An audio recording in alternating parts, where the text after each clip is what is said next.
Salut à toutes, salut à tous, bienvenue dans l'OM Talking Geneva. J'espère que vous allez bien pour la dernière émission de la saison. Nous sommes très heureux de vous retrouver comme nous l'avons fait chaque semaine pour parler de notre club, l'Olympique de Marseille. Mais rassurez-vous, nous serons là la saison prochaine, bien sûr. Vous pourrez nous retrouver sur nos réseaux sociaux, Facebook, Instagram et Twitter, sur la page OM Nation Genève. On ne change rien, on ne change pas également l'équipe du Talk qui est avec nous ce soir. Salut Raph.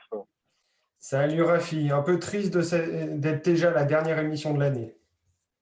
Eh oui, c'est la dernière, mais on sera là bien sûr la saison prochaine. Salut Flo. Salut Rafi, salut à tous. Salut Bonsoir Richard. à tous, content comme d'habitude de vous apporter mes punchlines. Salut Chris. Salut Yo. Alors, pour nous accompagner pour la dernière de la saison, quoi de plus que je peux vous dire que nous avons vraiment la chance d'avoir un invité exceptionnel.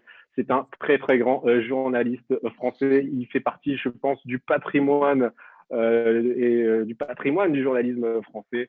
Vous l'avez forcément entendu, que ce soit sur un cours de tennis à Roland-Garros, pour un championnat mondial du patinage artistique, un championnat d'athlétisme ou même probablement pour les Jeux Olympiques. C'est vraiment un passionné de sport. Il nous fait le privilège et l'honneur d'être avec nous ce soir. Monsieur Nelson Montfort. Salut Nelson. Bonsoir Rafi, bonsoir à vous tous. Dispensez-vous du monsieur, il n'y a pas de… Merci infiniment Nelson d'avoir accepté notre invitation. C'est un grand plaisir de vous recevoir. Plaisir partagé. Allez, on découvre tous ensemble le programme de cette émission. On va revenir bien sûr sur ce match contre Metz avec le débrief, le dernier match de la saison, match nul, un partout, suivi d'Il n'y a pas de fumée sans Flo, le verdict de Raph, le top et le flop de Chris, pourquoi tu marronnes Richard.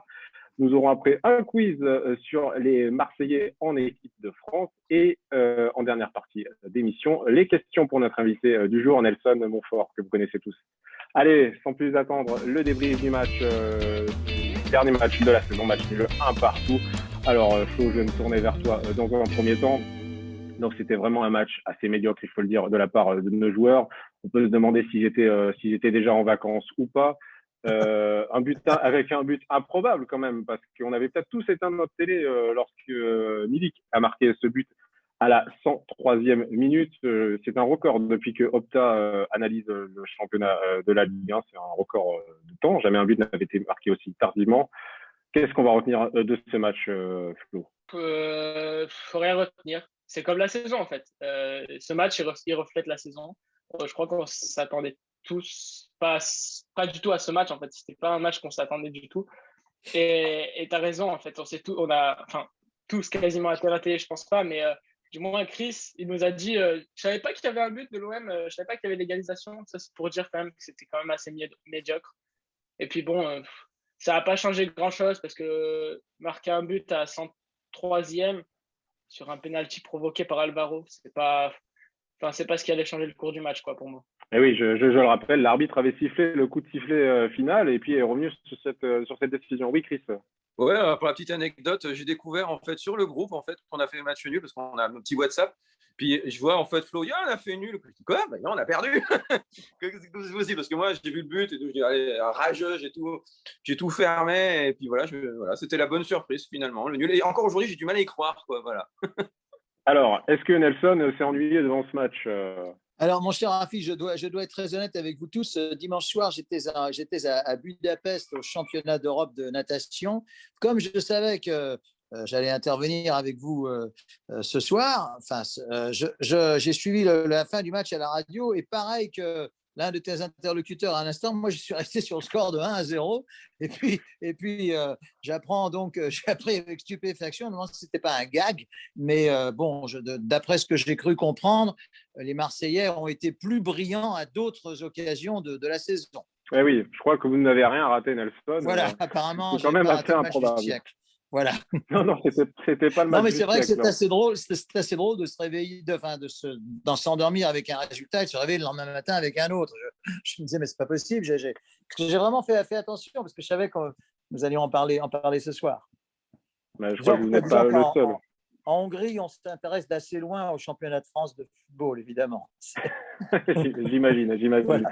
Alors, au final, l'OM finit 5e de la Ligue 1, donc c'est la 5e C'est la 5e saison consécutive que l'OM est dans le top 5. Donc, c'est la deuxième performance entre la saison 2004, 2005 et 2010, 2011, où l'OM a fini 7 fois dans le top 5. Donc, Raph, est-ce que l'OM est sur la bonne voie pour se remettre au top de la Ligue 1? Écoute, je pense que alors la saison a été très mauvaise, genre, j'y reviendrai après dans ma partie, mais écoute, on est quand même assez régulier, les supporters, on voudrait tous aller chercher le titre chaque année, mais voilà, on n'a pas forcément les moyens. Donc, écoute, ça prouve une certaine stabilité de rester autant d'années dans les 5 premiers. Alors, Nelson, est-ce que vous voyez l'OM remonter petit à petit dans ce classement en Ligue 1? Vous êtes déjà commencé à stabiliser. On sait qu'il y a une concurrence dans ce championnat. Est-ce que vous êtes assez optimiste pour le club marseillais? En tout cas, je le souhaite vivement. Je veux dire, c'est quand même un club qui a apporté parmi ses plus belles lettres de gloire au football français. Et d'ailleurs, alors j'ai une question à vous poser qui va vous amuser, je pense, puisque vous êtes donc, de ce que j'ai compris, des supporters marseillais installés à Genève, n'est-ce pas? Alors, y a-t-il l'équivalent? Y a-t-il des supporters du Servette Genève installés à Marseille? Vous ne vous êtes jamais posé la question. Alors écoutez, c'est un sujet d'enquête. Je crois pas, moi. Je crois pas. Non. C'est dommage, il pourrait y avoir une forme de réciprocité. Vous pourriez peut-être... Je suis Marseillais d'origine, j'y ai vécu plus de 45 ans. Je peux vous dire que j'ai jamais rencontré un Genevois supporter du Servette là-bas. Mais bon, on sait jamais. Tout peut arriver dans la vie. Hein. Nelson, par contre, ce qui est vrai, c'est que très souvent, on le voit dans notre groupe de supporters, qu'il y a beaucoup de pairs, en quelque sorte, c'est-à-dire des personnes qui sont fans du Servette et de l'OM.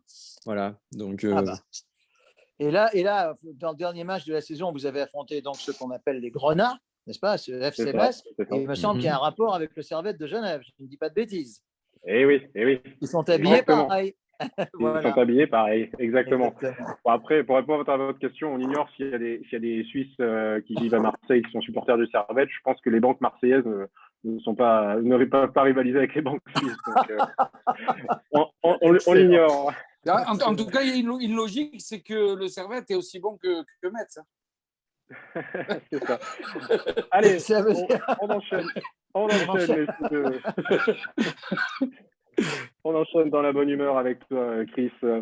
On va s'attendre cet été à un grand ménage, en tout cas dans l'effectif olympien. On sait qu'il y a déjà des départs qui ont été actés, celui de Thauvin, Sakai, Germain, Cuisance, celui de Encham et Pelé vont arriver également. Il y en aura encore d'autres, on le sait.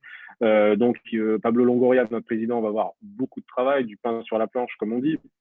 Dans le contexte marseillais que l'on connaît, qui est très difficile, comment on va arriver à reconstruire une équipe intégralement pour qu'elle devienne compétitive très rapidement? On sait que c'est compliqué, Chris. Ouais, ça va vraiment être compliqué parce qu'il va falloir trouver des joueurs qui s'entendent entre eux, des joueurs qui sont complémentaires et des joueurs qui rentrent en fait dans le cadre de cette logique de jeu de Sampaoli. Il faut aussi que ce soit des joueurs, s'il faut aussi que ce soit pas trop âgés pour éventuellement refaire du trading dessus.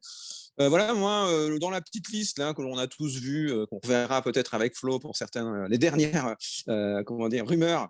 Moi, j'aime beaucoup toujours Gerson. Moi, vraiment, c'est vraiment celui que j'espère le plus parce qu'il est jeune. Donc, il aura la possibilité de le revendre à un vraiment meilleur prix et il a vraiment beaucoup de potentiel. J'aime beaucoup aussi la rumeur de Fofana, le Lensois. Je pense d'ailleurs que ce serait des super joueurs super complémentaires avec excusez-moi, qui serait vraiment super complémentaires avec les autres. Donc voilà. Donc moi c'est vrai que j'attends avec grande impatience les recrues qui vont commencer déjà la semaine prochaine quand il y aura l'ouverture du mercato. Et un truc intéressant, c'est que Longoria a dit que fin juin, quand le groupe va reprendre, je crois que c'est le 28 juin que ça a été annoncé qu'ils vont reprendre, il voudrait déjà avoir le groupe de fiables et de fait. Donc ça veut dire que sur un mois, en fait, littéralement, on va avoir toute une équipe qui va être faite. Donc je me réjouis, je suis très curieux de voir ce qui va se passer ces prochaines semaines. Ça va être très intéressant en tout cas à observer. Ok, merci Chris. Oui, Raph, une intervention? Oui, je voulais répondre sur ce que venait de dire Chris. Moi, j'estime que de parier sur des joueurs qu'on va essayer de revendre, de les faire progresser pour les vendre plus cher, c'est pas le bon projet. Je pense qu'il faut faire venir des joueurs que quand ils arrivent à l'OM, c'est le stade ultime de leur carrière. Si Niang a été aussi bon, c'est parce que l'OM, c'était l'étape ultime. si des joueurs comme Taiwo a été excellent aussi et plein d'autres, Lucho Gonzalez qui a fait une énorme carrière, tous ces joueurs-là, j'estime, c'est parce qu'ils sont arrivés à l'OM au moment de leur top forme. Et après, ils ont fait des jolies fins de carrière, mais voilà, parce que moi j'estime que les joueurs qui doivent arriver, ils ne doivent pas voir l'OM comme une étape, mais plus comme un peu le top qu'ils pourront atteindre qu'une seule fois dans leur carrière. Alors Nelson, vous connaissez le contexte marseillais qui est souvent difficile. L'OM va se reconstruire pendant cette intersaison. Vous miserez plutôt sur des jeunes joueurs, des joueurs expérimentés. On sait qu'on n'aura pas non plus beaucoup de moyens. J'ai beaucoup apprécié la dernière intervention, c'est Raphaël, je crois. Et je partage tout à fait ce que Raphaël a. Parce qu'il y a Rafi et Raph, il faut que je fasse attention. Oui. Non, je partage tout à fait ce que vient de dire Raph. Je pense que le prestige et l'historique de ce club quasi centenaire mérite mieux que des joueurs venant là comme tremplin. Je pense qu'effectivement, de signer dans un club comme celui-là, c'est plus un aboutissement qu'un tremplin. Je partage tout à fait ce que vient de dire Raph. Alors moi, j'ai une question par contre à vous tous. Je ne sais pas si pour lui c'est un aboutissement, mais quid de Steve Mandanda? Parce qu'on parle de lui peut-être que ça vient au sommaire de l'émission, je ne sais pas, mais quid de ce garçon qui a quand même apporté énormément et qui semble être un petit peu sur une voie de garage. Je ne sais pas si vous avez des informations. Oui, je peux répondre. En fait, il y a le gardien. Alors, je le cherche le nom depuis tout à l'heure et je ne l'ai pas, je suis navré. S'il y en a certains qui peuvent me le dire, c'est le gardien de celui qui joue en Sardaigne, là, de Cagliari. Alessio Cragno. Voilà, Cragno, c'est ça. C'est à chaque fois que je retenais Craignos. Je dis, j'espère que le Cragno n'est pas trop Craignos. Voilà. Mémotechnique. Donc voilà, il y a ce fameux Cragno, voilà, qui serait en fait une des hypothèses d'achat cet été pour justement concurrencer Mandanda en vue après de le remplacer. Voilà, donc c'est un gardien très prometteur italien. Et c'est vrai qu'on a vu quelques vidéos là, qui ont commencé un petit peu à circuler. Et c'est vrai qu'en tout cas, de ce qu'on voit sur les vidéos, il a l'air prometteur. En tout cas, il a l'air très bon sur sa ligne et très rapide. Voilà. Juste pour rajouter quelque chose. Oui, voilà, vas-y. Je voudrais rajouter quelque chose. Je ne sais pas si vous avez vu Mandanda dans Téléfoot, mais il mentionne bien que ce nouveau gardien, il aura intérêt à être performant parce qu'il sera là derrière pour prendre la relève si ce n'est pas le cas. Donc, il est encore dans un esprit de continuer à se battre. C'est pour répondre à la question de Nelson. Et oui, mais voilà, c'est très beau parce qu'à son âge, il a encore envie d'être compétitif. Alors certes, comme on vous l'explique, Nelson, il va y avoir un gardien qui va le concurrencer, mais Mandanda veut rester numéro 1. Mais moi, j'ai beaucoup d'estime pour Steve Mandanda. J'ai un côté un peu anglo-saxon, comme vous le savez, et tous vos invités, j'en suis sûr, se souviennent de Peter Shilton, le légendaire gardien de l'équipe d'Angleterre. Voilà, extraordinaire gardien qui a joué, je crois, jusqu'à 41 ans en étant extrêmement performant. Donc voilà, bon vent à Steve Mandanda dans les filets de l'Olympique de Marseille. Sa carrière, vous savez, c'est pas dit qu'il fasse pas encore 2 ou 3 bonnes saisons. C'est pas dit. Je suis de votre avis. Richard, on reste avec toi. Donc, comme on l'a dit, l'OM finit 5e. Qui dit 5e dit qualification pour l'Europa League la saison prochaine. Qu'est-ce que tu attends, toi, de cette compétition? Tu as envie de voir l'OM la jouer à fond, en tout cas? Ben écoutez, moi, comme chaque année, je le répète chaque année, on a connu l'époque tapis, on l'a dit et redit. À cette époque-là, la Coupe d'Europe, c'était notre Graal, c'était notre objectif. Il n'y a aucune raison de la jouer à moitié ou de ne pas la jouer. Le championnat et la Coupe de France, comme la Ligue Europa, doivent être joués au même titre. Et on doit se battre sur tous les fronts. Sinon, on n'est pas de véritables professionnels. On va jouer en amateur et on choisit dans quel district et quelle ligue on joue. Ok, merci à toi, Richard. Oui, Raph, tu voulais intervenir? Oui, je voulais dire, je suis totalement d'accord avec Richard sur le fait de jouer à fond cette Ligue Europa. Et je pense il y a beaucoup de gens qui ont regardé le match de Villarreal hier soir contre Manchester United. Villarreal, qui est une ville de banlieue, voilà.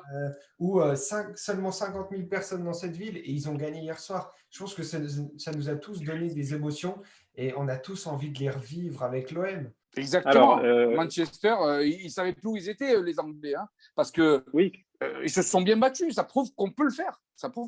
Alors, il faut se battre et aller au bout. Mais la Coupe d'Europe à Marseille, c'est quelque chose qui est, c'est dans les gènes. On doit la jouer, mais on ne doit pas seulement ça, on doit la gagner. Ouais, juste pour dire que par contre, si c'est pour me taper une séance de tir au but en finale, moi je ne sais pas si je vais te tenir. Moi je suis cardiaque. Hein. Alors, je te ferai de l'acupuncture, t'inquiète. Nelson, on a fêté hier le 26 mai, l'anniversaire du 26 mai. Donc la Coupe d'Europe, c'est quelque chose pour l'OM. Certes, c'était la Ligue des Champions, là on sera qualifié pour l'Europa League. Vous pensez quand même que pour un club comme Marseille, c'est important de jouer cette compétition à fond. Souvent, les clubs français ne la jouent pas à fond. Vous pensez que l'OM doit vraiment jouer le coup?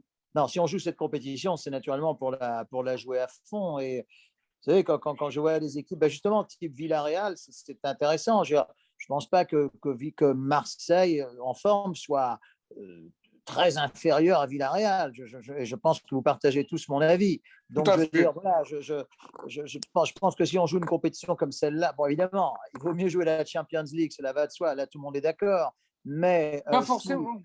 Pas forcément. D'ailleurs, pas forcément. Pas forcément. Il vaut peut-être mieux être en demi-finale. Oui. Absolument. Vous avez raison. Donc, voilà. Mais si on est inscrit dans une compétition, il faut la jouer à fond, ça va de soi. Ah oui, je suis entièrement d'accord avec vous, Nelson. Peut-être. Juste, je rajouterai une petite note d'humour, parce que faire des calculs, à force, nous, les supporters, on finit avec des calculs colédocs. Hein, parce que ça suffit, les calculs. C'est ce qu'on pouvait dire, parce que voilà, faire un bon parcours en Europa League, ça peut être bien, plutôt qu'un mauvais parcours en Ligue des Champions. Totalement. On passe à la deuxième partie de cette émission avec toi, Flo. Il n'y a pas de fumée sans Flo. Donc, on va commencer avec les rumeurs de la semaine. Il y a la Provence qui a fait déjà plusieurs articles pour la saison prochaine avec les rumeurs d'arrivée. Est-ce que tu pourras un petit peu nous resituer et nous dire un petit peu tout ce que le journal local a annoncé? Alors, en quelque sorte, ils ont annoncé que Longoria chercherait à avoir un gardien, un latéral gauche, un latéral droit, un ou deux défenseurs centraux, voilà, deux milieux relayeurs et un milieu défensif, ainsi que deux attaquants excentrés et un buteur. Alors sur ça, en fait, je me suis basé sur ça pour voir un peu les rumeurs qu'il y avait et si ça comblait un peu les cases. On sait que c'est des rumeurs, que c'est pas forcément vrai. Il y aura des rumeurs qu'on aura déjà vues. Mais voilà. En premier, pour le gardien, comme on en parlait tout à l'heure, on parle de Alessio Cragno, joueur de Cagliari. Je crois qu'il a 26 ans, il me semble. Donc, oui, pour concurrencer Mandanda, c'est parfait. Et puis, comme disait Richard, Mandanda sera là pour montrer en fait que c'est lui le patron et que voilà. Et en fait, c'est ce que cherche Longoria finalement. Ensuite, en latéral gauche, il y a une rumeur qui revient en fait. Elle était là l'année dernière, elle était là il y a 2 ans, il me semble. C'est Juan Miranda. En fait, son contrat il se finit en juin 2023 et apparemment l'OM serait de nouveau intéressé par le joueur. C'est El Mundo Deportivo qui cite cette rumeur. On verra dans l'avenir. Pour le latéral gauche, on a parlé d'Alex Moreno la dernière fois, on a parlé de Romain Perraud, on a parlé de beaucoup de latéraux. Mais là, pour le latéral droit, pardon, je suis désolé. On parle de Hakim Zedatka. Alors, vraisemblablement, il est un peu inconnu du grand public. À part les suiveurs de Ligue 2, savent un peu de quoi il vaut parce qu'il a été nommé meilleur latéral droit de Ligue 2. Il joue à Clermont, donc il aura la chance dans tous les cas de jouer en Ligue 1, vu que Clermont monte. Donc après, ça va être difficile.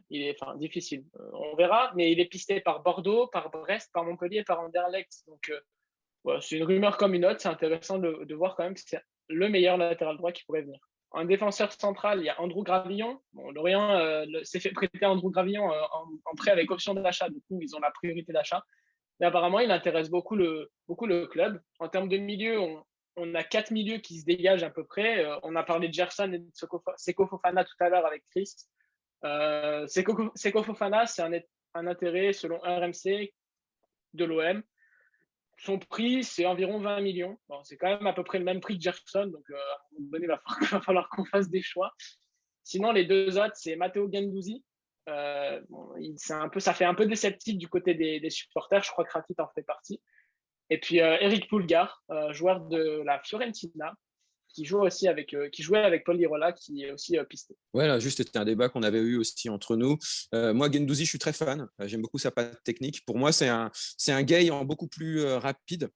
Et en fait, moi, j'adore parce qu'il est beau avec ses cheveux longs comme ça. Je l'imagine avec le maillot olympien. Il va être magnifique. Je pense que, voilà, je me réjouis de le voir sous maillot olympien si vraiment, comme on se dit, ça serait quasi fait, quoi. Il y avait une rumeur sur un joueur, il s'appelle Alama, quelque chose comme ça. Almada. Voilà. Almada. Il était parti. Al-Walid. Non, pas ça. Non. Ce joueur, il est allé jouer à la Roma ou je ne sais plus où en Italie et puis ça n'a pas marché. Non, ça c'est il est Gerson, revenu. ça. Non, C'est Gerson. Ah ouais. Almada, il a fait sa carrière il a tout le temps été à Vélez. J'en avais parlé en plus dans les derniers talks. Bah alors ça m'inquiète parce qu'ils l'ont renvoyé chez lui, les Italiens. Donc j'espère qu'il vaut beaucoup, quoi. Parce que Gerson, il parle de 35 millions. Et ouais. Alors, on continue. Pour finir avec les attaquants, il y en a 3 qui se dégagent, on va dire, cette semaine. Alors, tout d'abord, on parle d'un échange entre Benedetto et Christian Pavone. Le Boca Junior serait intéressé pour faire cet échange-là. Bon, c'est selon 12 Twittera. On en a déjà vu. Après, il y a ensuite Natalain Mboku, qu'on a déjà vu, je crois, l'année dernière à Reims. Entre 8 et 10 millions, c'est demandé. C'est info de 13013 sur Twitter. Et puis, pour finir, Amin Adli, qui, déjà, ça revient beaucoup avec Almada aussi. Et Amin Adli, en fait, son agent, il a été vu plusieurs fois à la commanderie. Et ça, c'est une info qui a été confirmée par Titi, qu'on avait reçue, car il est beaucoup à la commanderie. Et il a confirmé, donc on verra. Mais pour l'instant, Adli, ça se rapproche. On verra. Ok. Merci Flo. On passe à l'interview croisée de la semaine entre 2 anciens joueurs de l'OM, entre Dimeco et Thauvin, du coup, qui est un ancien ex-olympien à présent. Donc, ils ont un petit peu parlé de leur parcours respectif chacun. Donc, toi, tu as retenu 3 passages assez importants, toi assez interpellé. Tout d'abord, le premier, c'est quand Thauvin parle de son premier départ de l'OM. Il explique la raison de ce départ. Il y a beaucoup d'images qui ont circulé, et puis Dimeco l'a dit aussi, que plein de monde avait tenté de savoir ce qui s'était dit, tout ça. Finalement, en fait, c'était juste parce que l'OM avait besoin de rentrer des fonds, que La Brune avait besoin qu'on rentre des fonds. C'était 20 millions, il me semble. Sinon, il y avait dépôt de bilan, en fait. Et il le dit, en fait, que, en gros, sans lui, il s'est sacrifié. Il s'est sacrifié. Et en fait, il voulait pas partir du club de base, en fait. Et il a dit, je préfère que ça soit moi qui parte du club, que j'en empathisse, plutôt que ça soit le club et qu'il reparte de zéro et que ça fasse mal à la ville complète, quoi. D'accord. Le deuxième point que tu as retenu, c'est la ferveur autour de ce club dont les 2 joueurs parlent. C'est ça. En fait, Dimeco, il a connu à peu près toutes les ferveurs à l'OM, je pense. Hein. Ça, il le dit. Et en fait, il trouve que depuis l'arrivée de Tapi, il y a eu une augmentation de la ferveur, en fait, des supporters, avec l'apparition de Jump. Ça a fait beaucoup de c'était pour devenir un peu plus spectaculaire. Il y a eu aussi le fait que les groupes de supporters se structurent, commencent à avoir un emplacement dans le stade. Ça a permis beaucoup aussi à avoir cette ferveur. Et puis il explique aussi à Thauvin qu'il est jaloux, en fait. Il est jaloux parce que ce qu'ils ont vécu, l'OM de Thauvin, de Payet, de Sanson, tout ça, en Europa League, il aurait bien aimé le vivre aussi dans le stade Vélodrome, en fait. Il a dit que c'est quelque chose que même lui n'avait pas vécu à la grande époque de Tapi. S'il le dit, on pourrait le croire, hein, quand même. Mais il a surtout dit que Thauvin pourrait le garder toute sa vie. Par contre, Thauvin, lui, il a expliqué qu'en fait, il était fasciné dès son premier match au Vélodrome avec Bastia.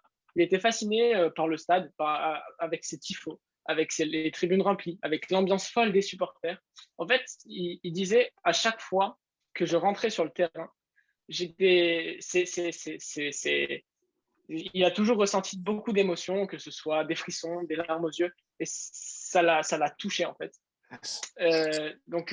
Voilà, ils ont conclu, en fait, que il y a des grosses ambiances qui sont un peu incontournables, en fait.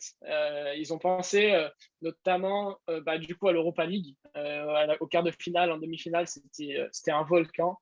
Et puis aussi à certains classicos, Il parlait de celui de l'année de Bielsa avec le but de André-Pierre Gignac. Je ne sais pas si vous vous rappelez.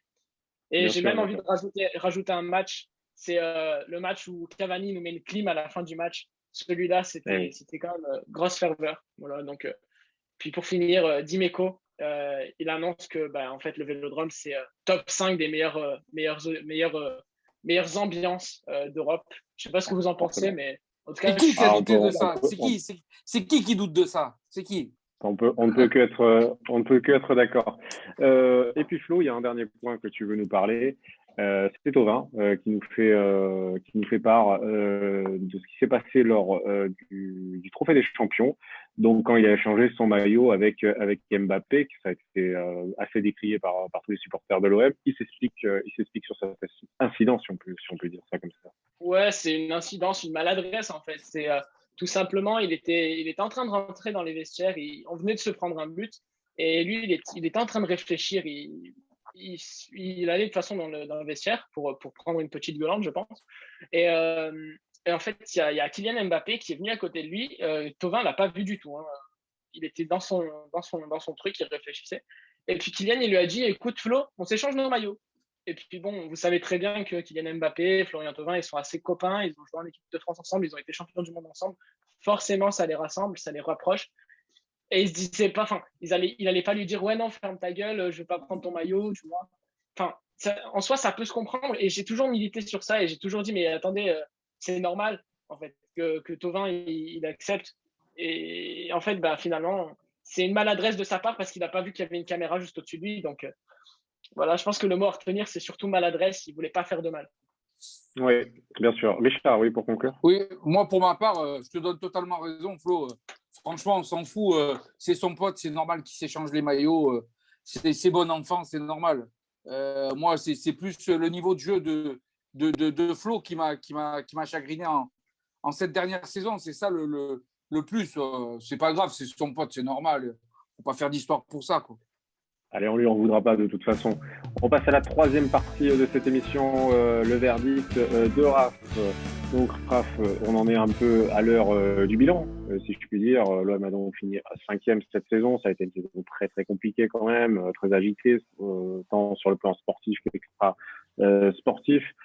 Pourtant, tout n'est pas à jeter quand même cette saison.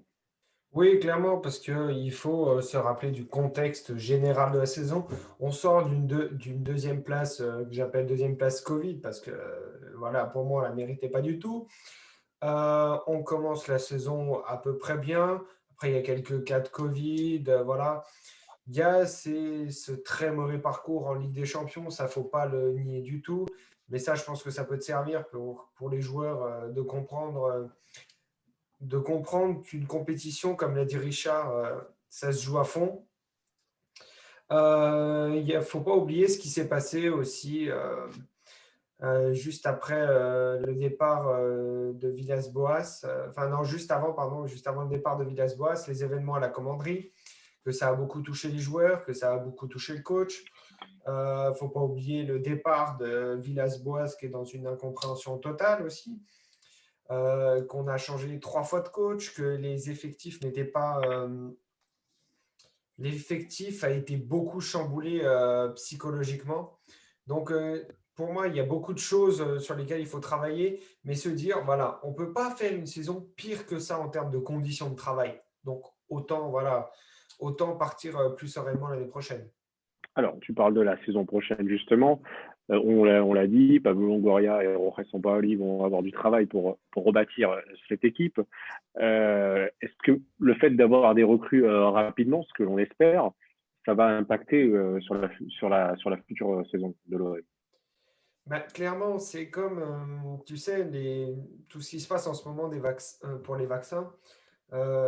J'en discutais avec ma tante qui est économiste, qui m'expliquait qu'en fait, la France les payait beaucoup plus cher parce qu'elle avait commandé les vaccins beaucoup plus tard, alors que d'autres pays les avaient commandés beaucoup plus tôt. Quand tu fais ton mercato, c'est à peu près pareil. Si tu commences à travailler beaucoup plus tôt, tu évites tous ces fameux panic buys, comme on peut les appeler, de fin de mercato. Et surtout, comme l'a dit Chris tout à l'heure, ça va te permettre de faire ta pré-saison entièrement. Et ça, j'en reviens au même point que les semaines précédentes. Regardez par exemple Lyon, qui n'a plus d'entraîneur et où tout le monde se tirent dessus.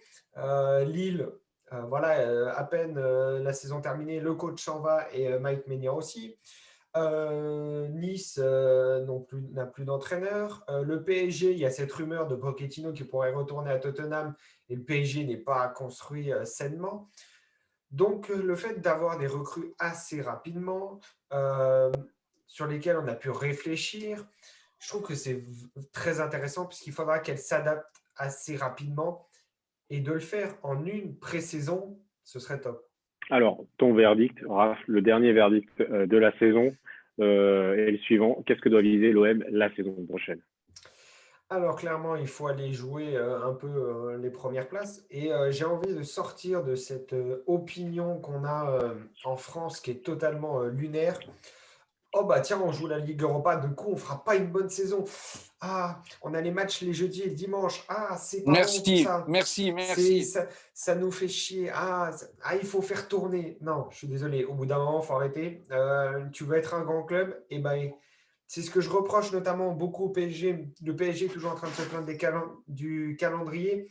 Mais quand tu veux être un grand club, ça veut dire que tu veux jouer tous les matchs. Et tous les matchs, ça veut dire tous les 3 jours. Donc au bout d'un moment, il faut un peu assumer. Faut se donner les moyens de ses ambitions. Donc, voilà, la Ligue Europa, il faut la jouer à fond. Le championnat aussi. La Coupe de France, il faut la jouer aussi à fond parce que ça te procure des émotions, tout ça. Donc, moi, je suis pour de jouer à fond, d'avoir des regrets plutôt que des remords l'année prochaine. Merci, Raph, pour ton dernier verdict de la saison. On passe au top et au flop avec Chris. Alors, ne vous inquiétez pas, Nelson va revenir dans un court instant. Il sera avec nous. Donc, Chris, le top et le flop, s'il te plaît. Oui, alors c'est parti pour le top flop. Alors moi, je me suis posé la question, voyons les résultats de ce top et de ce flop, on a vraiment fait match nul. Je me suis dit, mais est-ce que finalement, on n'est pas dans une dimension parallèle dans laquelle, en fait, on aurait vraiment perdu ce match? Parce que je crois que même sur certaines défaites qu'on a eues, on n'avait pas eu des notes aussi basses. Voilà, donc c'est pour peu dire que le match a vraiment déçu. D'abord, une petite chose que je voulais dire, c'est pour la saison prochaine. Vous avez été beaucoup en fait de nous faire des commentaires par rapport à Stop Flop et on va l'adapter. On va rajouter notamment les notes de l'entraîneur. Je sais que vous l'attendiez et on va même mettre aussi une note sur l'arbitre. Il n'y a pas de raison. On va aussi. On va friser le zéro absolu. Quand ça va être Turpin, ça va être des moins 15. Ça va être sympa. Je vais les tordre. non, pas de note en dessous de 0, s'il vous plaît, messieurs. Non, mais tu sais, c'est ça qui m'horripile. Je pense que ça va être très révélateur, ces notes.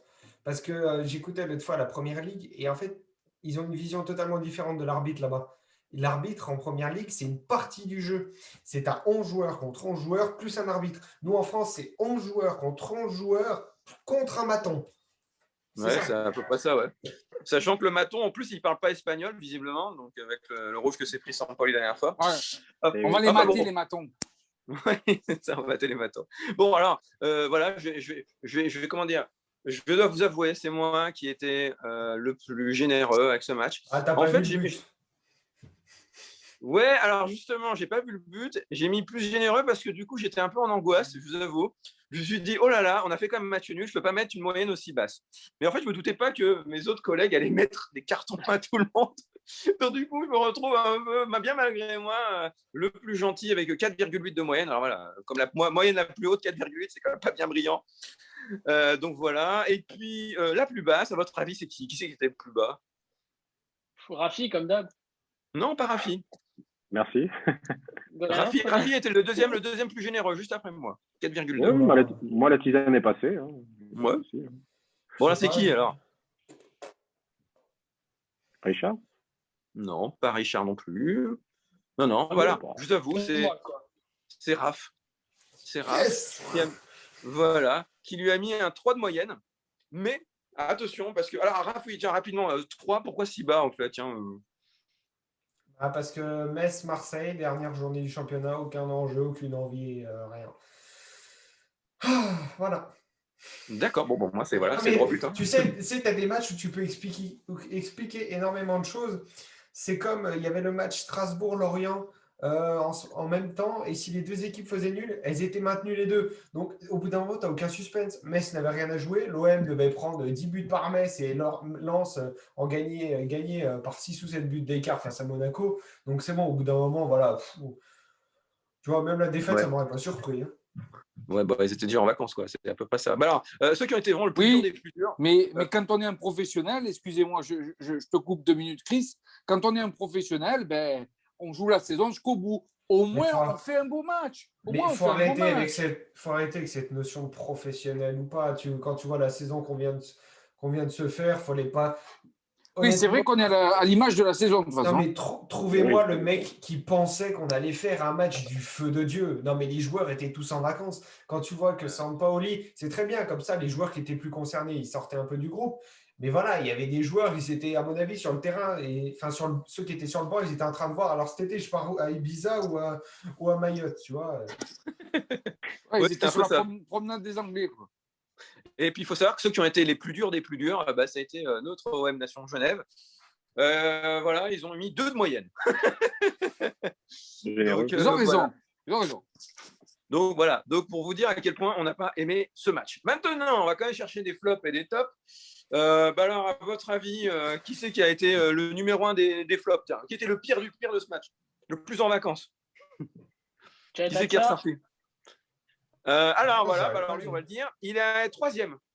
Il a fini avec 2,5 de moyenne. Quel est Tatia?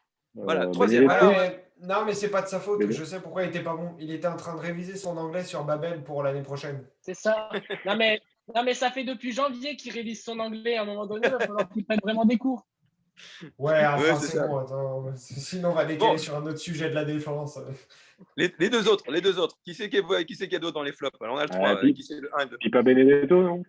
Voilà, Pipa, 2,1 de moyenne. Ah, parce qu'il a joué.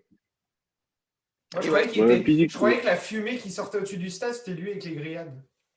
Non, il était sur la feuille de match, en tout cas. Mais c'est dommage quand même, parce qu'on attendait tous cette association Milik-Benedetto. Oui. Mais c'est 2 profils similaires. Moi, je suis désolé, moi j'attends. Mais non, Benedetto, il peut jouer en 9,5. Il peut jouer autour de lui. Il y a eu des phases où ça a marché quand il est rentré en cours de match. Oui. Mais voilà, mais tu as répondu à la question en cours de match. Sinon, sur 90 minutes, c'est pas possible.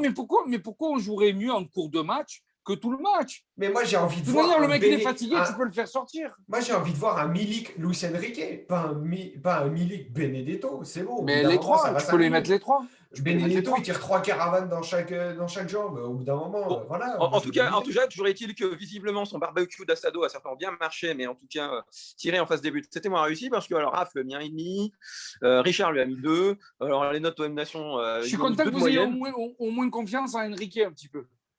Ça me fait plaisir. C'est-à-dire que mieux que 0, tu vois, même moi avec les jambes pétées, c'est mieux, quoi, tu vois. Bon, non, les gars, moi je te vois bien avec les jambes pétées les gars, il nous manque un flop là. Il nous manque un flop. On a le flop 1 et le flop 3. Ouais, je dirais 2,1 moyenne Benedetto. Alvaro. Non. Alvaro, il s'en sort avec une moyenne. C'est vrai que toi, tu l'avais bien tué, Alvaro. Tu l'as mis 2, Raph. Mais il s'en sort avec. J'ai trouvé mauvais. Il s'en sort à la fin 3,2 de moyenne. Il m'a gonflé à un point. Non, il y a un joueur qui a 1 point de moins qu'Alvaro. Payet. Balerdi. C'est bon. Raph l'a dit. C'était Payet. Payet, 2,2 de moyenne, s'il vous plaît. Alors, Raph, c'est très bien comme note. Raph, de nouveau, toi, tu l'as mis 1. Richard lui a mis 3. Flo lui a mis 2. Et puis l'OM Nation, c'est tout entendu pour lui mettre un beau 1. Voilà. Donc, voilà. Donc, Payet, flop 2, à 2,2 de moyenne. Bon. Maintenant, les gars, qui c'est qu'on sauve dans les 3? Est-ce qu'il y en a quand même Personne. Il n'y a personne qui sauve. Mandanda, il n'est pas non plus. Il prend un but sur penalty. Alors, Mandanda a 3,7 de moyenne. 3,71 exactement, parce qu'il a fallu que je cherche un petit peu. Voilà, premier ex-aequo. Il est premier ex-aequo avec quelqu'un. Avec qui, à votre avis? C'est notre classique. Non, qui met le penalty. Lirola, effectivement. Il est ex-aequo. Lirola, il pense aussi qu'il allait se faire sélectionner par Luis Enrique. Non, arrête, Lirola, il n'a pas été trop mauvais. Bah, il a eu 3,7. Voilà, donc c'est notre flop 1, notre top 1, excusez-moi, ex aequo avec Mandanda. Et je l'ai entendu tout à l'heure, qui c'est qui finit top 3? Milik. Voilà, Milik. Rafi l'a dit, Milik. Alors voilà, donc c'est un peu dans un mouchoir de poche, ça se joue. Hein. Donc Mandanda et Lirola ont 3,71 comme de moyenne le et penalty Milik qu'on a eu dans 3,62. un mouchoir de poche. Hein. Ouais, bah, je pense que voilà, le Milik, c'est aussi parce qu'il a mis son but à la 103e minute, là, quand on Bon, a été après, coupé. tu vois, il faut le mettre, le penalty quand même. Il ne faut pas lui C'est ça. Et enlever ça, encore, parce oui. qu'un penalty à 100. il s'est blessé pendant le match aussi, déchirure du ménisque. Ça vient de tomber aujourd'hui. Non, c'est tombé après, Ouais. ça. Il s'est blessé à l'entraînement. Il y a un certain pour l'Euro. Voilà. Voilà, quoi. Donc Ok. voilà, Rafi, pour ce magnifique match, on s'est éclaté. On s'est Voilà. éclaté. Vivement la saison prochaine. Voilà. On espère que les notes la saison prochaine seront un peu plus élevées en tout cas. Merci à toi Chris. On passe à la rubrique de notre ami Richard. Pourquoi tu marronnes Richard? Yes. La dernière de la saison. Alors Richard, on va pas se le cacher, tu t'es ennuyé pendant ce match, on vient d'en parler. On revient un petit peu sur ce qu'on a dit tout à l'heure. Effectivement, Voilà, les gars. tu n'es pas Et content, quoi. On termine comme ça la saison. Voilà, les gars, on finit la saison par un match qui a ni queue ni tête. Mais alors, bon, j'ai prévu le coup. Il y a un truc qui est quand même rigolo, c'est que on regarde tous le match et on était tous, j'imagine, dans notre lit, à moitié endormis, comme ça, presque en train de ronfler, tellement qu'on était dégoûtés du niveau de jeu. D'un coup, on arrive à la fin, ils nous ont électrocutés, Fada. Ils nous ont réveillés, ils nous ont déchirés avec ce suspense d'un coup à la dernière minute pour ceux qui sont restés jusqu'au bout, tu vois. C'était une électrocution. Alors moi, j'étais super content qu'ils ont quand même égalisé. Je regardais avec mon beau-fils et on est resté con quoi, devant l'histoire. Mais bon, voilà, quoi, le niveau de jeu, il fallait y penser avant. Quoi. Pourquoi vous ne commencez pas comme ça quoi? Mettez le feu dès le début du match. C'était votre dernier match devant les supporters de l'OM. Faites-leur plaisir, je ne sais pas, moi, juste un peu avoir un peu de cœur. Vous partez, laisser une bonne image de vous. Voilà, c'est ça que j'appelle le professionnalisme. Il faut pas parler de professionnalisme. Tu me dis, Raph, mais voilà, juste un petit peu d'émotion, un petit peu de gentillesse vis-à-vis de tout ce qu'on a supporté d'eux. Faites-nous un bon dernier match. Non, eux même pas. Eux, ils foutent rien. Et après, à la fin, coup d'électrocution avec cette égalisation. Tu sais, je sais pas quoi vous dire. Les gars, les joueurs, je vous dis bon vent. Gagnez votre place là où vous allez être. Hein. Mais je vous dis, ne dormez pas debout parce que vous allez vite vous retrouver sur le banc. On n'est pas à Marseille partout. Alors, tu as quand même des satisfactions, Richard? Oui, alors, j'ai prévu on est en fin de saison, donc j'ai prévu mes félicitations. Voilà, donc je dis bravo au petit Gay quand même qui a fait une saison quand même relativement régulière, même s'il a eu des mauvais passages. Et il faut pas oublier qu'il a 18 ans. Il tient le milieu avec notre bon Bouba. Bravo à lui. Il a montré la voie aux autres et je suis très content de son travail. Après, bien sûr, il y a Mandanda aussi qui est à féliciter pour les nombreux arrêts. Et grâce à lui, je crois qu'il est dans le coup pour notre 5e place parce que déjà, je me demande comment on est 5e. Déjà, je suis très étonné de cette 5e place. Est-ce que c'est le niveau de la Ligue 1 qui est pourri? Mais en tout cas, avec le nombre de contre-performances, c'est vraiment un bon résultat. Donc, merci Mandanda pour les arrêts qui nous ont sauvés. Je félicite Lirola, bien sûr, qui a mené à bout de bras notre côté droit et qui, notamment encore dans les derniers matchs, met un caviar à Minich pour marquer de la tête. J'espère qu'il va rester parce que c'est un très, très, très bon gars, non seulement, mais un très bon joueur aussi. Voilà, pour les autres, il n'y a pas assez de régularité pour que j'ai envie de les féliciter. Je m'excuse, même si je respecte la virtuosité de Payet, de Thauvin qui aurait pu faire autre chose. C'est dommage, on aurait voulu voir un Thauvin de haut niveau. C'est vraiment une frustration qui restera. Et voilà. Hein. Merci à Milik d'être venu, d'avoir fait ce choix parce que il a marqué suffisamment de buts pour qu'on soit heureux. Et il nous a bien apporté ce dont on avait besoin. Et à contrario, je suis déçu de Benedetto qui aurait pu apporter plus, je pense. Enfin, Enrique, mon petit, continue de travailler, tu es sur la bonne voie. Voilà. Merci. Petit, tu deviendras grand si tu bosses. Qu'ils t'entendent. Merci Richard pour ce dernier Pourquoi tu barres Richard de la saison. Et je voudrais vous remercier à tous, bien sûr, pour ce dernier talk. Ton travail, Rafi, a été extraordinaire. Raph aussi, tu nous apportes des infos et tu as une justesse qui est vraiment intéressante. Flo, il a fait un progrès terrible depuis plusieurs mois. Et je vous félicite, les garçons, à votre âge, d'avoir mené à bout de bras ces talks avec Rafi. Et bien sûr, la dernière félicitation, c'est pour notre producteur qui trouve toujours des bonnes idées et qui amène du bon rire dans notre émission. Avec moi, j'espère qu'il essaye de vous apporter quelques calembours. Bravo à tous, les gars. Bravo. Ouais, il fatigue un peu des fois le producteur. Hein. Allez, on passe au quiz de cette émission avec toi, Chris. Alors, le quiz qu'on a rebaptisé, qu'on lui a changé de nom d'ailleurs. Oui, alors c'est effectivement, on a voulu marquer le coup parce qu'on a un tueur chez nous. Hein, voilà. Et le tueur chez nous, c'est Rafi. C'est un incollable de l'OM. Donc on s'est dit, tiens, on va essayer de faire un truc. On va dire tous contre Rafi. Voilà. C'est ça. Donc, l'idée, c'est la guerre. Rafi. Ouais, voilà, c'est la guerre. Donc l'idée, c'est qu'on est Rafi d'un côté et puis tout le monde de l'autre. Mais peut-être on va voir, peut-être Nelson Montfort a une certaine connaissance des joueurs de l'Olympique de Marseille. Attention, Nelson, il est très fort, Nelson. Voilà, j'ai aucun document sous les yeux. Hein. Je réponds si j'en suis capable. Je ne sais pas. Mais... Moi, je vous dis, Nelson, c'est un adversaire. Hein. D'accord. Donc bon, alors là, l'idée, c'était assez simple, c'était de faire en fait un quiz sur les joueurs de l'Olympique de Marseille qui ont été dans l'équipe de France de football. Voilà, quel que soit le temps, vous allez voir, des fois on remonte vraiment très très longtemps, il y a très longtemps, et il va falloir simplement deviner en fait quel est le joueur dont on parle.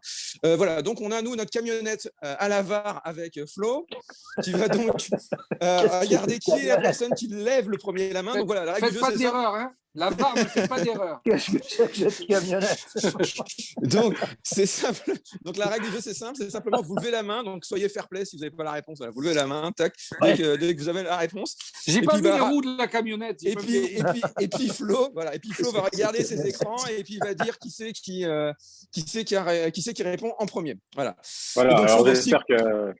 Pardon, excuse-moi, Chris. Je voulais juste te dire, j'espère que la VAR ne sera pas comme un certain monsieur Baptiston.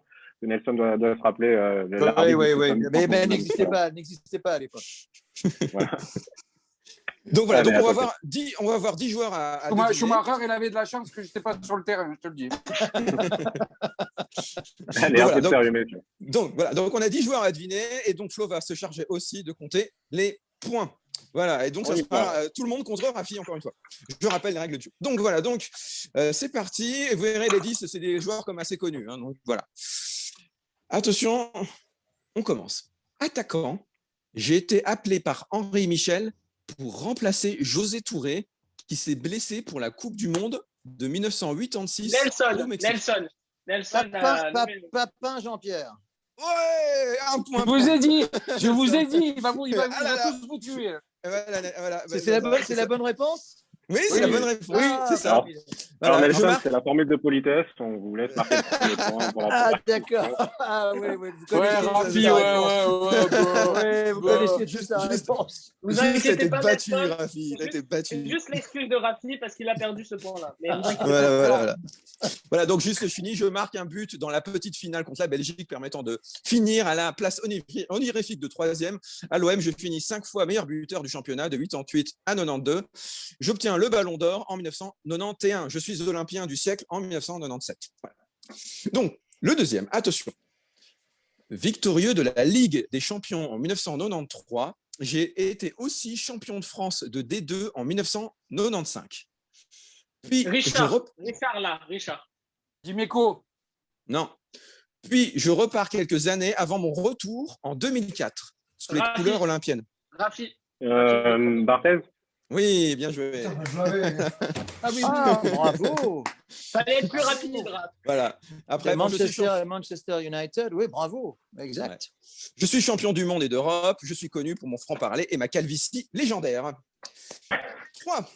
Attention. Là, celui-là, il n'est pas facile, je vous préviens. On risque un peu de Lui, galérer. il n'est pas facile du tout. Ouais. Du tout, du tout. Je suis le premier international français de l'OM, de tous les temps. Je passe 11 saisons à Marseille, de 1923 à 1934. Je participe au tournoi olympique de football, attention, ça qui est fort, au JODT de Paris de 1924. Nelson ne les commentait pas. Donc... Richard, J'essaye au cas où. Scoblar. Non, Scoblar, Scoblar, c'est beaucoup plus récent. C'est beaucoup plus récent. Ce soir, j'y suis pas. Bon, honnêtement, Oh, c'était un exercice de culture générale marseillaise. Voilà, bon. Non, je l'ai pas. Voilà, il s'appelle Jean Boyer. Voilà. Donc, voilà, et c'était le premier international de l'OM. Donc, maintenant, la suivante. Attention, elle est aussi difficile, mais un tout petit peu plus faisable, on va dire. Jusqu'en 2017, ma renommée légendaire provient du fait que j'étais le joueur le plus capé au sein de l'Olympique de Marseille. Avec lequel... Ah, Mandanda. Mandanda. non, j'ai dit jusqu'en 2017. Rafi. Valbuena. Non. On n'a pas, Le joueur le plus... pas entendu la fin de la question. Répète Alors, la question. Oui, Ma renommée légendaire provient du fait que j'étais le joueur le plus capé au sein de l'Olympique de Marseille. Jusqu'en 2017, je parle, attention. Rafi. Avec lequel... Jean-Luc Ettori. Non. Deschamps. Non, avec lequel j'ai eu 453 matchs, toutes compétitions confondues, soit 40 857 minutes jouées pour 66 buts. Je suis champion de France en 1948, vainqueur de la Coupe de France en 1943. Je suis milieu de terrain aussi international français. J'ai joué dans les années 50 contre la Belgique et la Hongrie. Ah ouais, c'est la culture marseillaise. Hein, vous savez. Je m'en rappelle. Eh ben, plus. vous l'avez pas? C'est Roger Scotti. Et Roger Scotti, il faut savoir. Voilà. Et donc, attention, la question suivante. Ah, attention, elle va aller très vite, celle-là. Attention, soyez prêts. Attention à la VAR. Je suis prêt. Depuis 2017, international est présent pour la prochaine Euro. Je suis dorénavant le joueur le plus capé à l'OM. Bah, c'est Mandanda. Mandanda, ouais. Non. Payet. Non, c'est Mandanda. Alors, qui c'est qui a répondu en premier? Qui c'est qui a... Raph. C'est Raph. Avait Voilà.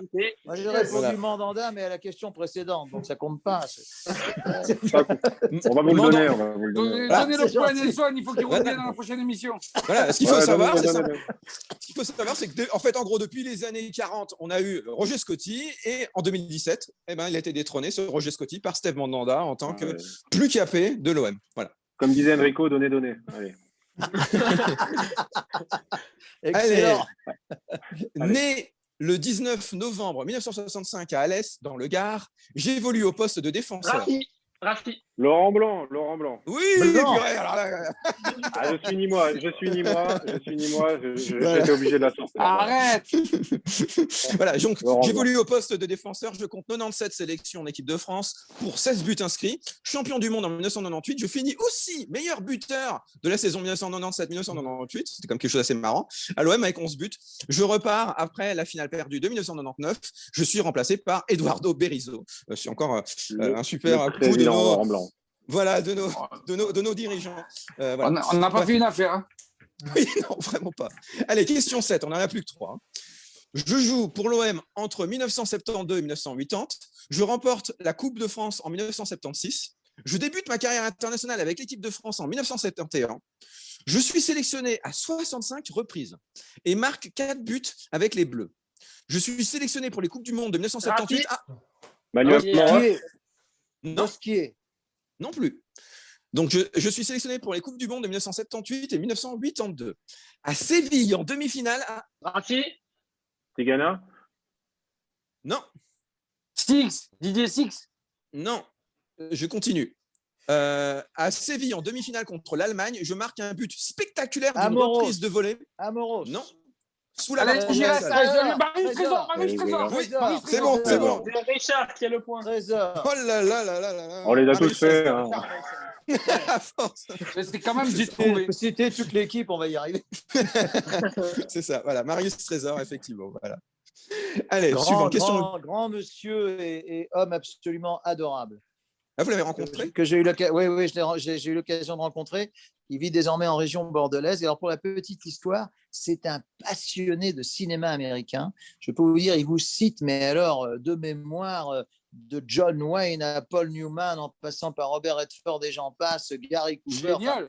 C'est un garçon pour lequel j'ai beaucoup, beaucoup de sympathie. Beaucoup de sympathie. Quant à Blanc, dont on parlait il y a quelques instants, j'ai eu l'occasion à 2 reprises de jouer au golf avec lui. Je peux vous dire qu'il était un excellent joueur de golf. Excellent joueur de golf et là aussi un garçon très, très sympathique. Voilà. Mais cette reprise de volée contre l'Allemagne en demi-finale, Ouais, mais c'est une tuerie cette reprise de volée. Mais c'est une des plus belles reprises de volée que j'ai vues dans une Coupe du Monde. Allez, question 8. Depuis que je suis né à Avignon, on dit de moi que je suis un minot. Avec la France, j'ai joué 23 matchs, pour aucun but marqué. Pourtant, j'ai commencé ma carrière en tant qu'attaquant gauche. Je suis depuis plusieurs années une légende. Dimeco. Voilà, Richard a retrouvé. Éric Dimeco. Bravo. Je pensais qu'il s'appelait Eric. Enfin bon, peu importe. Éric Dimeco. Oui, c'est ton cousin. Eric. Ah non, j'ai entendu Richard Dimeco. C'est Richard. Oui, moi, dans l'entrejeu, j'étais un tueur aussi, mais ils m'ont pas voulu en professionnel. Allez, avant-dernière question. Né à Toulon, je joue pour le club de ma ville avant d'aller à Nice, club qui m'a révélé au grand public.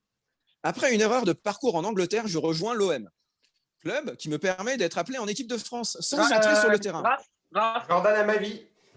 Oui, Jordan Amavi, bien joué. Avec mes partenaires, nous faisons partie de l'une des plus belles épopées européennes que Marseille ait connues. Je me sens si bien à l'OM que j'ai décidé de prolonger mon contrat. Il n'a jamais joué. Il a moins d'un mois. Il a été ça. sélectionné. Il a été Non, sélectionné. il a jamais porté le il est sélectionné, mais jamais porté le maillot de l'équipe de France. Ça compte pas, il n'a pas porté le maillot. Elle était sélectionnée. Effectivement, Richard. Effectivement. Sélectionné dans le groupe, mais pas porté le maillot. Voilà. Oh, c'est Voilà. bon, pour une fois que je marque un point, vous n'allez pas me l'enlever. On va donner un demi-point. Raph. On va donner un demi-point. Ah, c'est bon. Là. Allez, la dernière. Formé à Montpellier, c'est ici que je gagne mon premier titre, la Gambardella. Ma dernière année à Montpellier me permet de faire partie des 7 réservistes pour une Coupe du Monde. Un ancien Marseillais surnommé... Rafi. Rémi Cabella. Non, Oui, Rémi Cabella, c'est bien. Elle n'était pas facile, celle-là pour toi. Bravo. Voilà. Donc, Lavar, qu'est-ce qu'elle dit qui est le vainqueur finalement? Est-ce que Rafi a gagné ou pas? Rafi a gagné avec 3 points, les autres ont tous 2 points. C'était le point. Et voilà. En prolongation, voilà. Le but en or. Donc voilà, Rafi Merci. a gagné en individuel, mais si on additionne toutes les individualités de tout le monde, eh ben on dépasse quand même Rafi. Donc quand même bravo à vous, quoi. Merci. Bravo à vous, bravo Nelson. Super. Et merci pour ces anecdotes. Merci à toi, Chris, pour ce super quiz. Allez, on passe à la dernière partie de cette émission, les questions pour notre invité du jour, Nelson Montfort, qui nous a fait le plaisir d'être là avec nous. Donc Nelson, si vous le permettez, on va commencer avec les questions d'abord de l'OM Nation Genève, de nos membres, qui ont eu plusieurs questions à vous poser. Donc tout d'abord, on a les questions de Jean Gaffran, qui en a plusieurs à vous poser. Donc il vous demande d'abord, vous qui côtoyez tant de sports, qu'est-ce que le football pourrait bien copier dans les autres sports? Ça, c'est une très, très bonne question. C'est une très, très bonne question. Écoutez, je ne sais pas ce que le football peut copier dans d'autres sports, mais je sais ce que d'autres sports peuvent copier dans le football, à savoir une ferveur atteinte par aucun autre sport. D'ailleurs, il suffit de voir vos interlocuteurs. Je veux dire, le football accompagne la vie des supporters. On parlait de l'Angleterre il y a quelques instants. Je veux dire, les matchs du samedi après-midi à 15h en Angleterre, c'est quelque chose qui compte dans la vie d'un supporter et dans la vie tout court.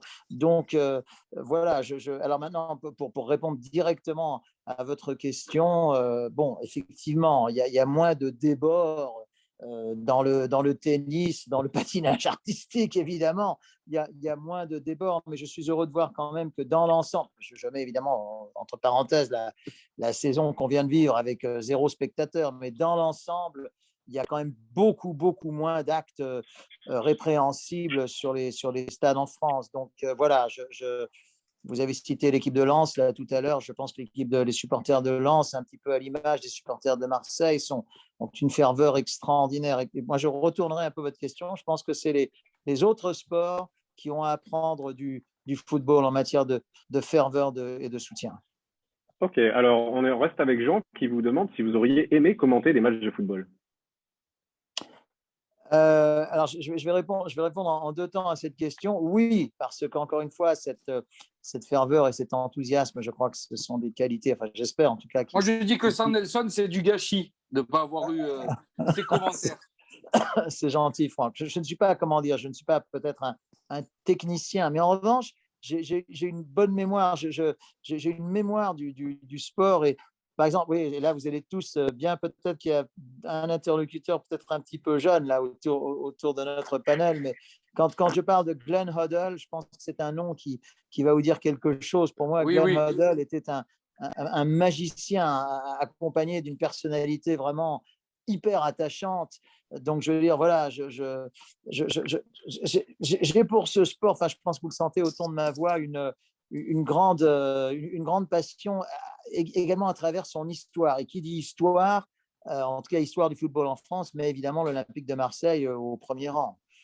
Bien sûr, bien sûr. Alors, la dernière question de Jean qui vous demande à quand le retour d'Interville avec Julien Lepers? Avec Julien Lepers ou avec moi? Vous et lui, quoi.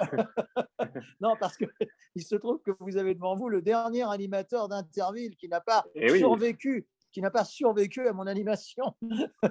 C'était déjà il y a quelques années.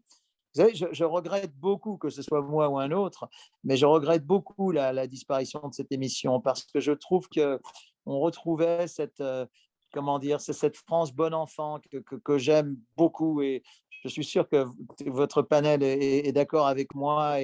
Et alors, je n'ai pas la réponse à cette question. Peut-être qu'on considère que cette émission est démodée. Je ne sais pas. Moi, je ne la trouve pas du tout démodée. Je trouve qu'elle correspond exactement à la France que j'aime. Mais voilà, c'est ainsi. Une décision a été prise il y a quelques années déjà. La dernière émission d'Interville était animée par Philippe Candeloro et moi. Ok, merci Nelson. On passe à une question de Vincent, qui est aussi membre de Domination Genève, une question peut-être un peu plus technique. Il vous demande ce que vous pensez du niveau global des émissions sportives en France qui sont plus dans le divertissement bof que dans l'éducation. Et notamment, est-ce que vous n'avez pas l'impression de participer avec des interviews d'après-match ou après-cours sur les terrains de tennis, notamment, vu qu'on pose toujours les mêmes questions qui peuvent être un peu plates, avec les mêmes réponses toujours un peu plates? Alors, il y a 2 choses. Il y a ce qu'on appelle les émissions et puis il y a ce qu'on appelle les retransmissions en direct. Les émissions autour du sport, il ne m'appartient pas trop de les commenter vu que je n'en fais la plupart du temps pas partie. Sauf si on considère qu'Interville se rapproche un petit peu du sport et du divertissement, mais qui n'existe plus depuis plusieurs années. En revanche, concernant les retransmissions elles-mêmes, non, je ne crois pas que nous soyons dans un show, dans un cirque. On essaye, parce que je crois profondément que c'est ce que les téléspectateurs apprécient, et c'est peut-être pour ça que vous m'avez invité, de donner du plaisir aux gens. Je veux dire, je pense vraiment très profondément que de suivre le sport à la télévision, c'est avant tout pour passer un bon moment. Il y a hélas, ce ne sont pas les derniers événements qui vont me contredire. Il y a hélas suffisamment d'occasions d'être triste, voire même d'être profondément désespéré, pour ne pas considérer que le sport soit une évasion, n'est-ce pas? Et donc, concernant les retransmissions en direct, non, je n'ai pas l'impression de participer à un show télévisé. Je crois qu'on essaie simplement d'embellir un événement. Vous savez, bon, cet été, on va quand même retransmettre les Jeux Olympiques de Tokyo.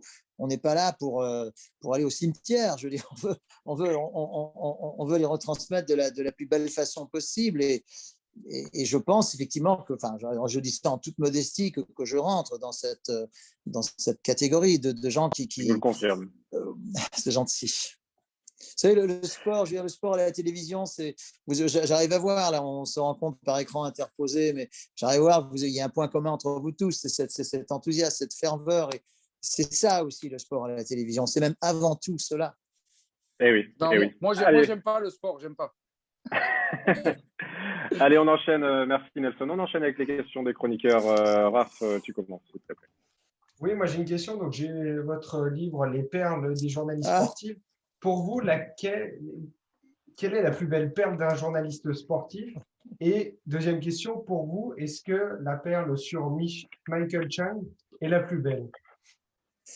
Me concernant, c'est vrai qu'elle est assez jolie parce que de confondre, comment dire, le seigneur avec le pizzaiolo du coin, effectivement, je ne vais pas rentrer trop dans les détails parce que ça a été vu et revu dans différents zappings à la télévision. Ce que je veux simplement dire, c'est qu'il y avait un brouhaha terrible, comme à chaque année, comme finale de Roland-Garros, il y a 15 000, enfin, sauf l'année dernière où il y avait 1000, et cette année, j'espère qu'il y en aura un petit peu plus.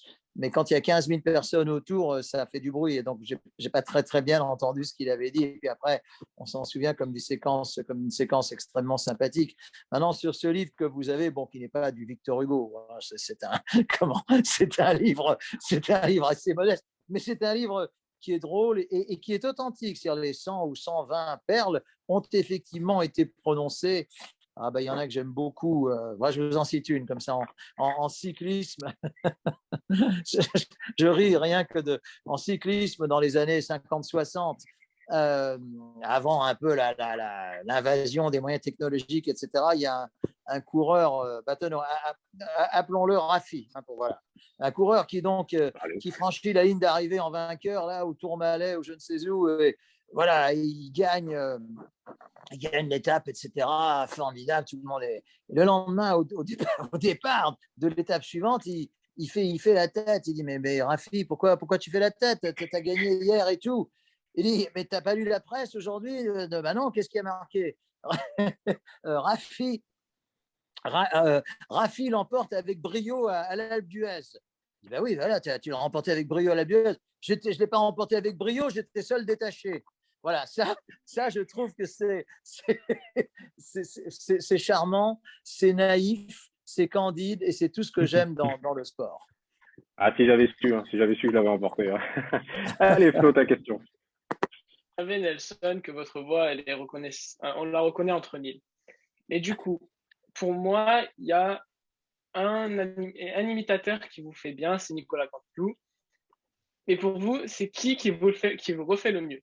Je pense que Nicolas, oui, effectivement, que j'ai eu l'occasion de rencontrer depuis pratiquement le début de sa carrière. J'ai vraiment suivi sa carrière et certainement celui qui, je pense, effectivement, m'imite le mieux. Il y en a un autre qui est moins connu, mais peut-être avez-vous entendu parler de lui? En plus, c'est un garçon, je suis très heureux de lui donner un petit coup de pouce. C'est Marc-Antoine Lebray. Je ne sais pas si c'est un nom qui vous dit quelque chose.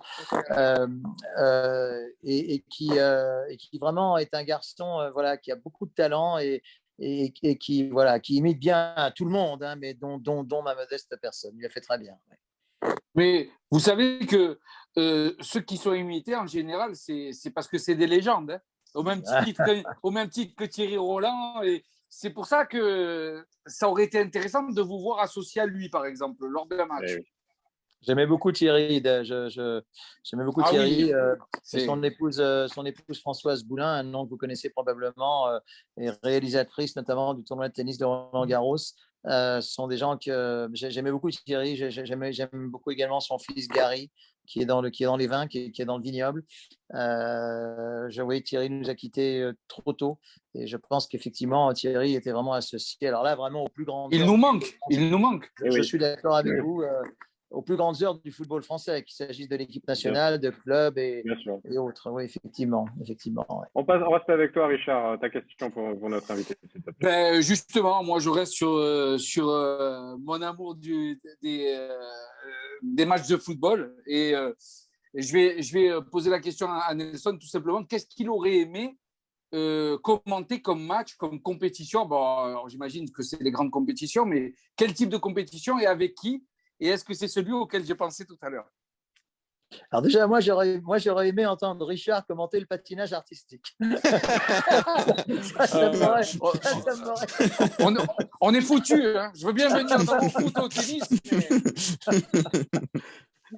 En fait, ta question, c'était quel match est-ce que j'aurais aimé commenter? Oui, quelle compétition footballistique vous auriez aimé commenter? Quel match?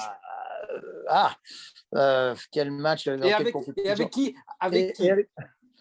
bah, Attention, hein. oui, il y a quand même des matchs qui restent des matchs vraiment dans la légende et dans la mémoire. Ah ben, je vais vous dire, je crois parce que Dites-nous. non, je vais vous dire, et je pense que ça va vous toucher. Je crois que le rôle du journaliste, en tout cas de l'intervieweur de bord de terrain, c'est naturellement de se réjouir de la victoire, mais c'est également de compatir à la défaite. Et Bien je sûr. pense que en 80, j'espère que je ne dis pas de bêtises, en 1991, quand l'OM a perdu au tir au but contre l'Étoile Rouge de Belgrade, j'espère que je ne dis pas de Terrible, bêtises. terrible.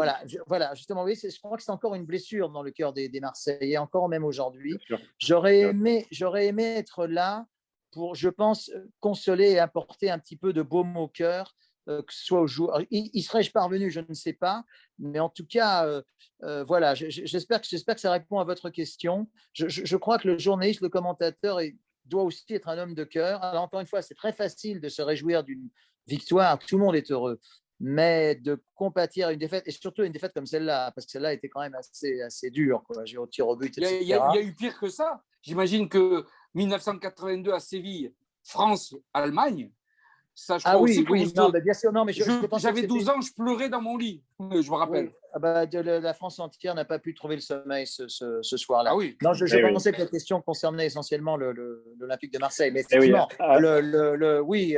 Et alors, comment l'AS Saint-Étienne qui perd en finale contre le Bayern de Munich après avoir eu des occasions incroyables. Oui, c'est comment vous dire, oui, voilà. Mais on va passer à autre chose, sinon on passe la soirée à ça. Oui. Alors contre Paris, c'était il y a 30 ans, il semble. On va tous se mettre à pleurer. Ouais. Fais ta question, s'il te plaît, pour notre invité. Oui, alors moi, ma question, c'est de savoir un truc tout bête, parce que moi, je me posais la question quand j'ai réfléchi, qu'est-ce que je viens de poser comme question à Nelson Montfort? Je me suis dit, mais à un moment donné, voilà, vous avez un peu touché à tout, vous êtes quand même quelqu'un que tout le monde connaît, comme on a dit tout à l'heure, mais à un moment donné, qu'est-ce qui vous fait vous lever le matin? Qu'est-ce qui vous donne qu'est-ce qui vous donne envie de bosser? C'est quoi le plaisir que vous avez en fait en exerçant votre métier? Je réponds directement à votre question, Chris. Le jour où je n'aurai plus cette adrénaline, parce que c'est un petit peu ça, n'est-ce pas, j'arrêterai. On me dit toujours, mais comment est-ce qu'au bout de toutes ces années… Alors déjà, bon, il y a beaucoup d'années, mais c'est moins, c'est un peu plus récent que ce que les gens pensent, parce que les gens pensent que je suis là depuis 40 ans. Non, j'ai commencé en 1992 aux Jeux Olympiques de Barcelone, entre les deux victoires entre 91 et 93. C'est la première fois que j'y pense. Donc 92, bon, ça fait déjà quand même un certain itinéraire, mais c'est pas que j'ai commencé en 1980. Bon, ça c'est une première chose. Puis la deuxième chose, c'est que je suis conscient de cette chance qui m'est donnée d'approcher les plus grands dans les plus grands événements. Jeux Olympiques dont on parlait il y a quelques instants, je suis à la fois, si on compte été plus hiver, j'en suis quand même à 13. Ce n'est pas rien, n'est-ce pas? Avec 14, là, cet été, avec les Jeux Olympiques de Tokyo.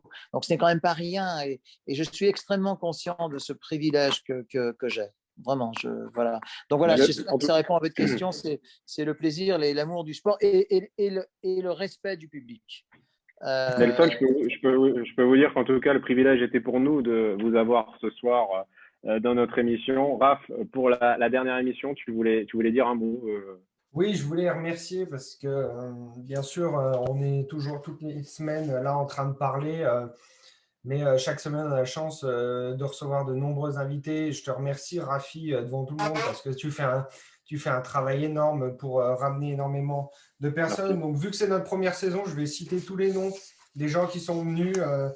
Donc, on a eu Antoine de Lausanne, Johnny Ecker, Fabio Celestini, Pierre Ménès, Fabrice Abrienne, David de Tel Aviv, Ben de Londres, Alex de Miami, François de Barcelone, Souleymane de Dakar, Elie d'Abidjan, Toufik de Tunis, Nicolas de Dubaï, Albert de Beyrouth, Gabi de Douala, Pascal Olmeta, Avi Assouli, Titi de Marseille, Ryan de l'ambassade de Marseille, Jeannot Rességué, Najet Rami, Le Travail de l'Ombre, Stéphane Porato, Isabelle Dobala, Olivier de Santiago, Elliot de Bruxelles, Philippe de Chicago, Jacques Bail, Mario Albano, Demetrius Ferreira, Efelo Prono, Samuel Massilia, Karimata, Basile Bilo, Faisal, Fabrice Lamperti, Thomas Perotto, et Pierre Niguet, Vincent et Jean de Genève, José Anigo, Mourad Aert, Benjamin Komalipa, Rémi de Barcelone, Jean Maud de Kinshasa et Nelson Montfort. Le meilleur pour la fin, bien sûr. Le meilleur pour la fin. Il a dit notre émission touche à sa fin. Pardon. Nelson, c'était un plaisir de vous avoir parmi nous. J'espère que vous reviendrez nous voir la saison prochaine, en tout cas. Avec grand plaisir.